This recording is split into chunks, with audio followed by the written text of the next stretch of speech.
Hi, and welcome to another episode of the Dining Room Table. Was it too loud? Was my hi too loud? Just real enthusiastic, which is great. Yeah. I just can't. I I'm can't just so happy stay to be there. here. I can't meet you there the whole time. I'm sweating. Sweatshirt's so hot. Hi, and welcome to... it's the hi part. It's strange. All right. Welcome to another episode of the Dining Room Table. I'm Ryan. This is Alyssa.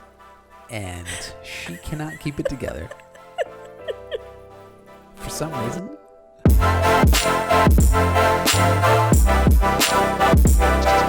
Day 342 of quarantine. That's what it feels like. We got to be close to that number. Oh. What's it been? It's I actually don't want to know because it's going to be like it's 7 days. Yeah. It is spring break though, so we're taking a break from homeschool. We have been. We played in the backyard yesterday. The weather was a little bit nicer. Yep, that's helpful. No, in all seriousness, it's been going pretty good. I feel like that's the thing that people do on podcasts now is, how's quarantine going? Right. Well, we just did a whole episode on it. Yeah, we did. So we don't have to talk about it anymore. It's the follow-up episode. Yeah. I hope you all are still healthy. Yeah, definitely. So we got the privilege to be on a podcast, and we'll tell you more about that soon when it's released. It was a great experience. We were very excited. And just some amazing gals in Seattle. Yes. Sorry. Yeah. I don't You're giving too much information away. Sorry. But they're awesome, and it was really fun. We got to just talk about, I think in the wedding industry, that's what's really interesting. We found this right away, is that no matter what kind of vendor you are, we all share in something. Definitely. We all want to exchange stories and experiences because we get it. We understand. So that was really fun to be able to do that with them. One of them is a photographer. One of them's a wedding planner. And that's all I'm going to tell you. That's it. That's the last of the information. It's not really that secret. But it was fun because we had conversations about weddings, obviously, and just hearing even from their perspective, from the wedding planner's perspective about some of the things was really interesting. Yeah. And so this isn't us discussing what we discussed on that podcast, but it gave us some ideas of like, oh man, there's a lot of things. I mean, I don't know how long we recorded. It was I don't know how long their episode will be. They'll probably edit us down. Yeah. Well, that's the thing. I tend to ramble. If you're a wedding vendor, you understand. It's like when someone can empathize and relate to what you do, you can just kind of go all day talking about your different perspectives. And it got us thinking about that relationship, specifically the wedding planner and the photographer and that, but then even in a broader sense, just how our relationships are with all of the vendors, specifically working, like how that kind of process goes, right? Mm-hmm. Yep. And it's an interesting business. Yeah. Maybe unlike others, but certainly unlike any of the other ones that we're in the commercial side or other things like that. Yeah. Because when you participate or clients hire you for a wedding, that wedding showcases your work. And so immediately it's a way to market yourself. Right. Which is why, like, for vendors that do work for, like, say, a celebrity couple, which we've done obviously handfuls. Well, we're not allowed to show you. No, but a lot of times you do sign, an NDA or something that says we won't post these photos or videos because obviously privacy. Mm-hmm. And most of the time, the industry standard is you charge more for that because you've lost the ability to market. So it's very much part of the work that you do goes into securing you other work. That's a big part of this industry. Right? For sure. Well, the tricky thing is, ultimately, you're being paid by a couple who's hiring you, entrusting you even. And obviously, we've talked about this before. We take it really pretty seriously when somebody's inviting us into the wedding day. Mm-hmm. And it's a really personal experience for us and obviously for them. We are working for them, obviously, but we're working with other people who are in the same boat we are, in that the amount of work and time and effort they pour into this wedding is also for other weddings. I mean, it's not. It's for the couple, but it's for other weddings. And I think why this industry functions this way a little bit is because we can't do all of the work that comes to us, right? Right. In the commercial side of things, most of the time, if somebody inquires for a work, I look at my calendar and I fit them in where it fits. Mm-hmm. With a wedding, there's only a certain number of dates a year, and so we just can't do every single wedding, and we're not a studio with big teams or anything like that. Right.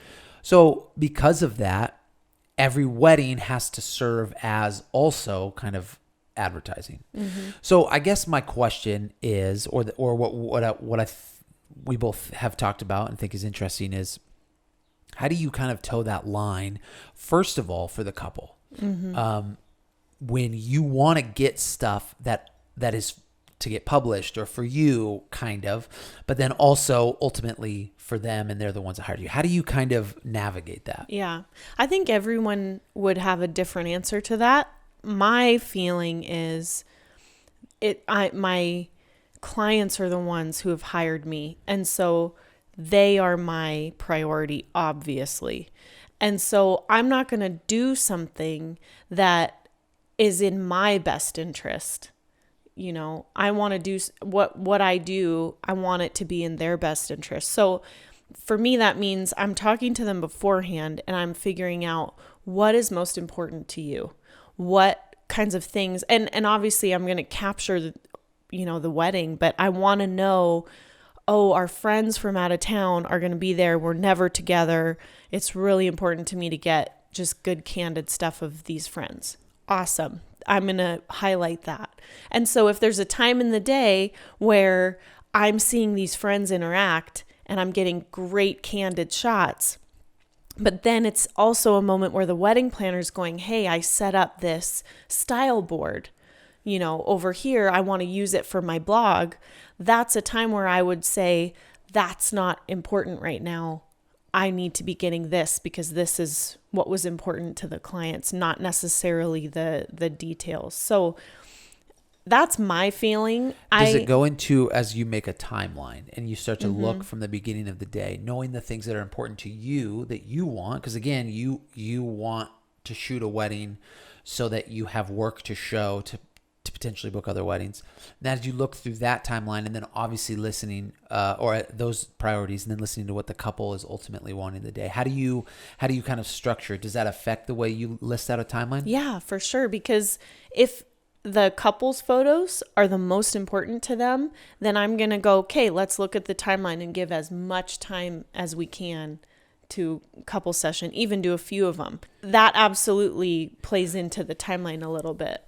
Do you think that for you that the couple session is the most important thing? For me, for you, like let's say you had two people and they were getting married for you, right? So they didn't even know each other. They were just getting married. It was a fake wedding, and you were putting the timeline together. What aspect of that day would you be kind of circling and making sure that you had the time, place, all that kind of stuff? Yeah. Probably couples photos. Do you think that's typical for most photographers? Maybe. I know of some who it's most important for them to get details. Like, what did the invitation look like? And they do a beautiful job and they're super into style. I mentioned this already, but style boards where they're placing everything. Sometimes people even bring in like a designer to help lay out all the details. I love all that. I think all of that is part of the story. So that is very important. Sure.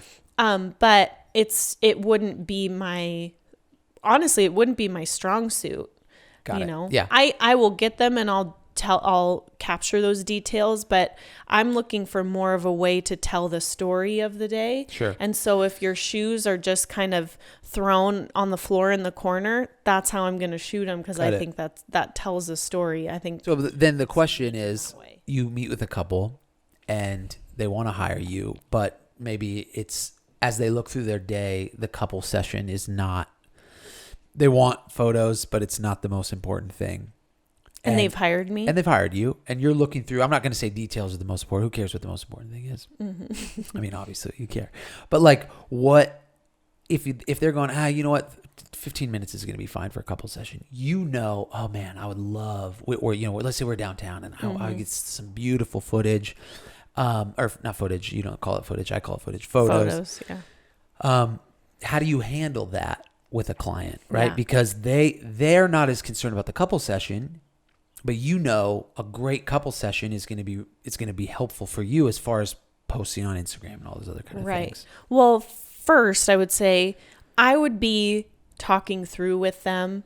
You hired me based on my work that you've seen, and I would pull out examples. Sure. This wedding, we had a half an hour of Right. a couple session or something like that. So you want to make sure I want to they make know. sure that they know, so that they're not going into it expecting what they've seen, but then also at the end of it, they're like, oh, well, she didn't give us as many photos. We worked with a photographer who actually had in her contract, I thought this was kind of genius, but she basically said, if we don't get 90 minutes together, I cannot guarantee, I don't know how she worded it, but like basically what you see on my blog and my Facebook and that kind of a thing, you don't get that unless we're guaranteed 90 minutes. Yeah. And I understand where she's coming from. Yeah. I think that's smart. 90 minutes is a lot to me. Sure.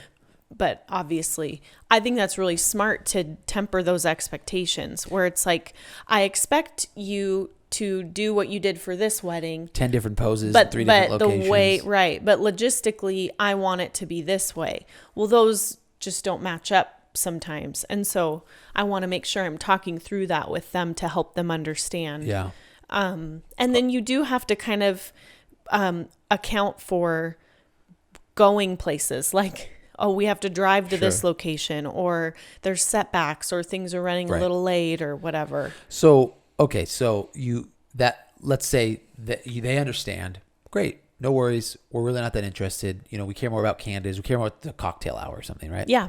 Mm-hmm. And we liked how you shut the cocktail hour. So we're going to do an hour. We're going to do a 3-hour cocktail hour. Perfect. Okay? And so our couple session is 15 minutes. Yeah.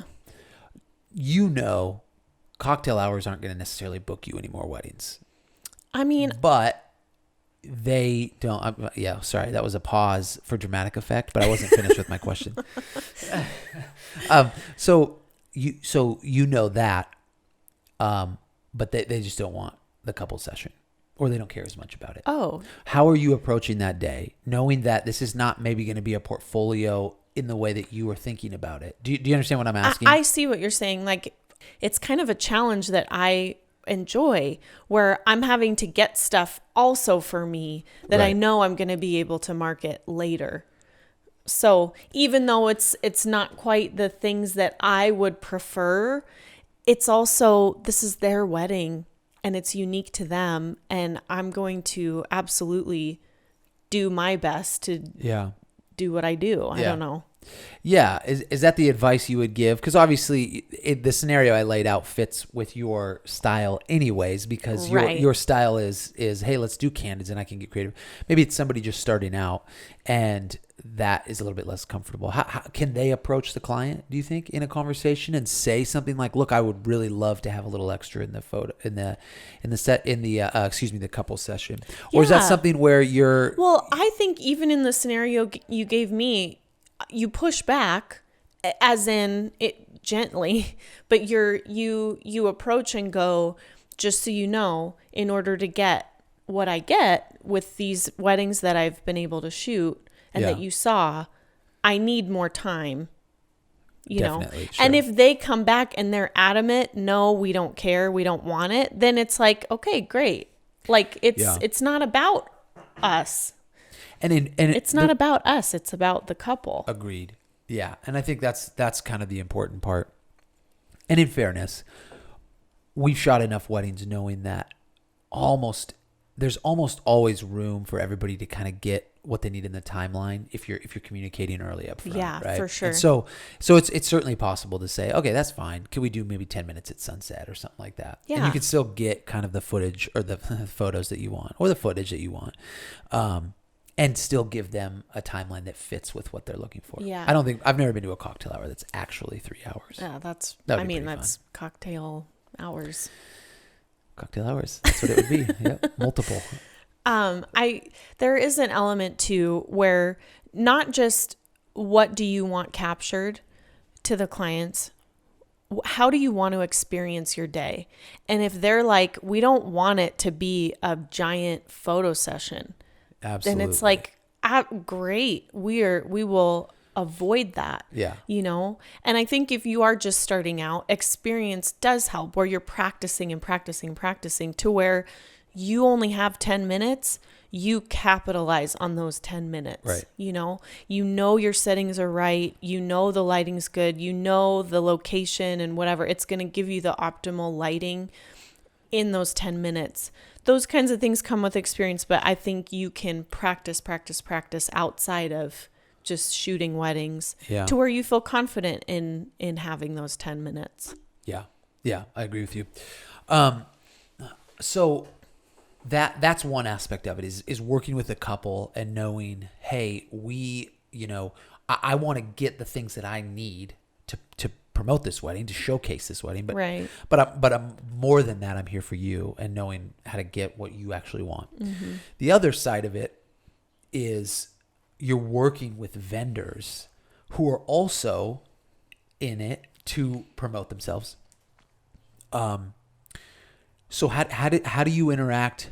And I can answer this one too, but how do we respond when, say, we're working with a wedding planner or something, and their focus seems to be their own work that they've done? Does that make sense, that question that I'm asking? And this is hypothetical. I'm not saying that we've worked with a wedding planner that was this way specifically, right?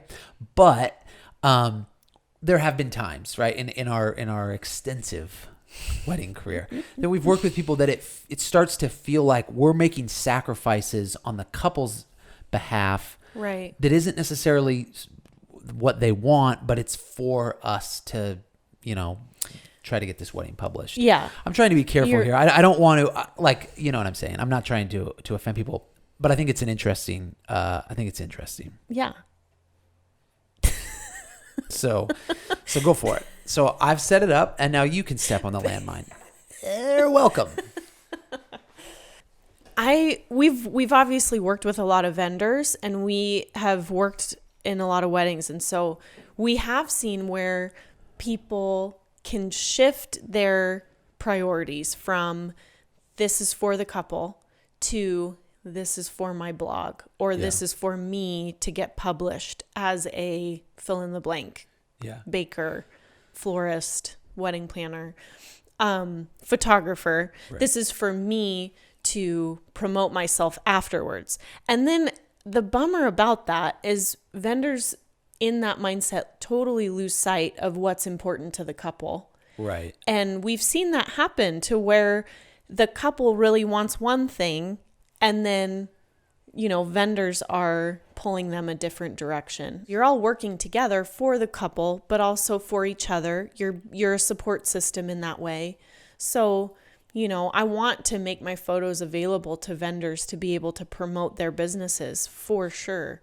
The balance I have to have and check in with is on the day, where am I devoting my time? Is it, and I always want to make sure it's for the clients and not for myself or other. I think that's really where it comes down to. And I can speak from a videos side of things. Mm-hmm. We don't try to submit our wedding films to blogs. Most of the blogs want photography. They'll want video, but it's usually tacked at the bottom of the post. Right, and so it's a lot of work to submit. And I understand that that's a big part of, photographer, videographer, planners, people that submit, they spend that time because it's worth it for them. Right. Yeah. So I'm not knocking that. But our films specifically are a lot more focused on the couple, the kind of like the things you said. It's the natural action that's happening during the day. So we'll get the details as they're relevant to the couple and as they're relevant to the wedding. But we don't spend a ton of time, shooting every single dish and napkin and whatever, unless of course we've spoken with the couple and they've said, hey, this is, it's really important. Yeah. So, but like you were saying, we want to capture those details. I'm happy to capture those details so the wedding planner who's done all of this unbelievable work has something to show, right? And they can use their phones and they can take pictures and video and post it to their social media and kind of showcase it. But obviously, it's not exactly the same as having these professional photographers do it or video. So I think it always is just that. This I feel like is a theme of our podcast, but it comes down to communication, right? Mm-hmm. So when we've had in the past where a wedding planner said, "Hey, I'd love to get shots of this, if it's possible. I'd love, like, they worked really hard on it. They would love to have shots of it. And if the alternative is, I'm going to bring my own videographer in, I'm going to bring my own photographer in, right? That's not kind of a no-no. So, right. So we're happy to make that work or do what we can to make it work. But again, I think it always is just, we've spoken with the couple, we've talked through what's important to them, we've spoken with the wedding planner, and we know what they're hoping to get, or the florist or the baker or whatever. And so then if the mission is always give the couple the best experience, then every decision we make through the day is just that's the direction we're going. So that's just the question. Do we have time to do this? Is this going to cut into this part of the day? And is that not something that the couple wanted? Then that's our answer. Right. And it's not really terribly difficult. We just look through and go, well, here's where we're at. Mm-hmm. And with that can come tension, which I think we're advocates for the couple. So I think that tension is okay. Yeah, definitely. Yeah. I would be interested in exploring something where, okay, this couple hires a florist, gorgeous flowers, all these beautiful arrangements, and they want me to make sure that I'm getting tons of flower stuff. The florist would love that. Well, the couple and the way that my package structure works and the way that we worked out the day, say they hire me for 8 hours and they don't want a second shooter.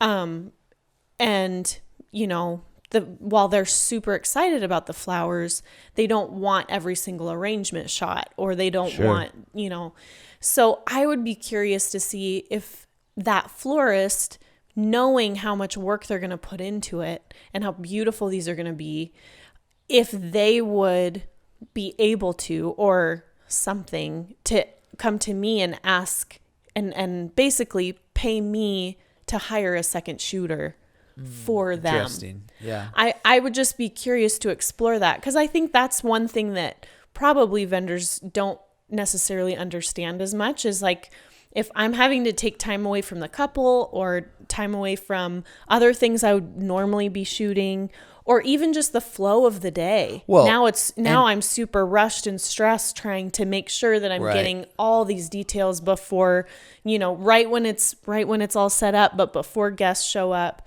And not to mention that the post work. Exactly. And that's what I was going to say, that now there's all these photos to edit that aren't necessarily, again, for the clients. They're more for the florist. I would just be curious to explore something like that. Yeah. I think, if people have that mindset of what I'm asking this person to do is going to cost them something. Mm-hmm. It may be small, but it is going to cost them time. It's going to cost them time on the day, time after the day. So just be aware of that, right? Yeah, and I think if that's going to kind of change how you maybe approach with the question, maybe be appreciative when it does get done, and maybe even offer to say, hey, if this is really worth it to me, can we work out compensation? I think, again, by and large, we're able to document the day and deliver photos and deliver video that work great for the makeup artist and the florist and these people that showcase it. Mm-hmm. But there is always going to be days that are just a little bit different, or the way it's laid out, or what's important to the couple has changed. And so I think it's just, being able to communicate, and being able to work through that. And I love when all of the vendors, I love when we can work together in that way, Yeah, definitely. I love giving people photos that they can use for their website and Instagram and marketing and whatever. I think it's just a very interesting question when it comes to what does the client want versus what do the vendors want for themselves. We just have to kind of find that balance. Yeah, for sure. I think the other thing to remember is that as wedding vendors, word of mouth is still our lifeblood. Yeah. Seriously, like that. So when it comes down to being published versus word of mouth, in our experience, word of mouth is going to take us farther. Just because someone's happy with how we shot their wedding and their experience with us, they're going to pass that on to other people. And that is so much more valuable, in my opinion, than being published on a blog that maybe someone finds you, which is great. But I really think word of mouth is more valuable. So that is something to think about too. Yeah, that's been our experience, and that's kind of where we land. I understand there are other people who operate differently, and maybe they've had different successes with being published or on a wedding wire or the knot or something like that. So it might just be a different style approach to it, but definitely that's been for us. Word of mouth is priority, or has been a better form of advertising. Yeah. And maybe it's the most important thing for the couple to get published. That's a thing too. Absolutely. It's like, we want to make sure that this, gets published somewhere, which is awesome. And if that's the priority, then it's like, okay, let's make sure we have enough time for all the things. Yeah, for sure. Switching gears, but staying a little bit in the wedding. I was editing a wedding recently, and the couple, it was a sunset portion, portrait session. And the couple was the style of this photographer was to pose them, set up a flash, and flash for sunset. It's a look, it's a style, it's great, and that's what she was doing. And so they took a couple, and then all of a sudden the groom just kind of grabbed the bride and lifted her up, and she started crying, and I'm thinking, this is gold, right? It was a incredibly real moment that had happened. And so, and I have video proof of the photographer came and started, move this way, and came over and grabbed her, actually reached up and said, put your hand up here.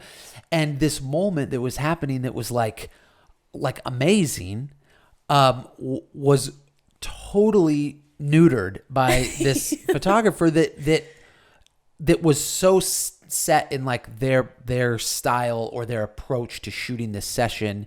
And I understand sunset sessions can be a little bit high pressure or whatever, because the sun is setting. There's a time limit on them, right? So you're trying to get what you can get before the sun is gone. But it was so offensive to me. Not actually like ruining my shot. It was fine. But that you would kind of miss this moment that was so great. Yes. And so the question is, obviously, I think you can probably guess how I feel about that. But there are times during the wedding day that what's happening can be documented, and it might not be the way you would normally do it, or even the way you want to do it. Right. Have you experienced moments like that, or have you had a tendency to think, oh, I'm going to pose them in this certain way, and then something happens and you're forced to just shoot? Yeah. I think you said it. We share the same feelings, but I would position myself in a way to capture that the best that I could, even if it wasn't the ideal angle or the ideal light or whatever, because that's a real moment. You don't want to interrupt that and interject yourself in something that's real, because I just think about when they look back at those photos, they're not going to remember how sweet that was, that they just savored the moment and were just like so involved in this amazing thing. And then there's the photographer moving, literally repositioning them. So for me, I would just, it's like, okay, this lighting's not great or the angle's bad or whatever. I'm still going to capture it because I'm not going to mess with it. It needs to happen. There's an awareness that needs to be there. And in fairness to this, to this situation, that seems like a no-brainer. Like, oh my goodness. But I know there are times where maybe the dad enters the room or the mom enters the room during getting ready, and they start to have this moment that was unexpected, and where I'm standing means I'm going to be shooting into the worst light possible. And I feel the urge to say, "Whoa, wait, come over here." Yeah. And so I understand that of going, "Oh, this is going to be amazing," and I want it to look as amazing as it can be. And so I understand that urge. Yeah. That said, there are many in those situations we've just had to say, no, just get it, just get the shot. Yeah. And it may not look as beautiful as you want it to look or as beautiful as it could look, but the moment will be real. And to us, that's far more important than redoing the moment so that it's not genuine, but it looks beautiful. Yeah, because they're not going to remember, like I said, they're not going to remember the real moment. They're going to remember, oh, that felt awkward having the photographer or videographer interrupt us. Right. It's actually happened to me from videographers where we're set up kind of to, whether it's a first look or something like that, it's like we're ready to have this real kind of interaction and just kind of step back and let it happen. Yeah. And a videographer stepped in. It was not you. Stepped in while they both really similar situation. They looked at each other. They both were just on the verge of tears and like, and he just stepped in and moved them and said, okay, now act like you're happy and open, act. And I just, it was so sad to me. I just felt like, we missed it. It feels like a movie set instead of their actual wedding day.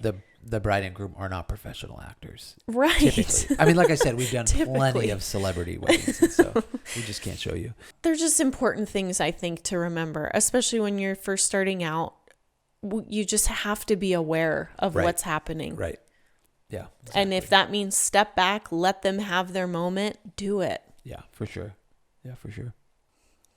I think we've probably talked enough about the wedding industry. I think so. Yes. We were inspired from our conversations with. We're keeping it a secret. Are we building suspense? Is that what we're doing? I don't really know why. Really, if they decide that everything we said was just garbage, and they don't put it on their podcast at all, say it. Yeah, because then we'll look like fools. All right, so it's probably coming, and it's going to be really good. Their part will be great. Yes, they were awesome. That was really fun. I don't know how we sounded. Thank you very much for watching. Hopefully you found some of that interesting. As always, feel free to reach out with questions or comments, and we'll be here. We're not going anywhere. Yep. Yeah. We're staying anywhere. home. We're stuck. Mm-hmm. Another day marked off the calendar.